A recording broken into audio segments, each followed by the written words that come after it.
ये जो लोग कहते हैं ना कि अब कोई फर्क नहीं पड़ता, अब किसी चीज़ से किसी बात से कोई फर्क नहीं पड़ता, वो झूठ कहते हैं।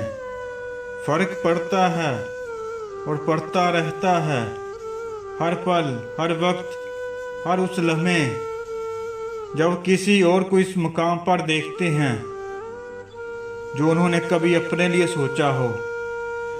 हर वो ख्वाब जो उन्होंने अपने लिए देखा हो, उसकी तबीर में किसी और को देखते हुए। हर वो एहसास जो उनके दिल ने किसी से बांधा हो, किसी और को उस एहसास में जीता देखते हुए।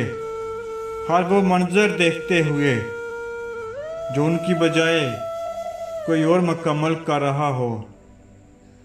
हर वो जगह, हर उस खला और कमी को देखते हुए जो किसी और के हाथों भर दी जाए।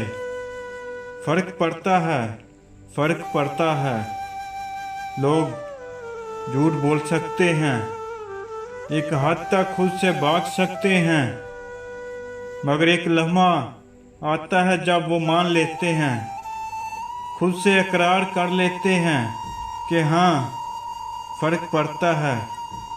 किसी के होने से, ना होने से, चुप रहने से या कह देने से फर्क पड़ता है, बहुत फर्क पड़ता है, और शायद सारी जिंदगी पड़ता रहता है।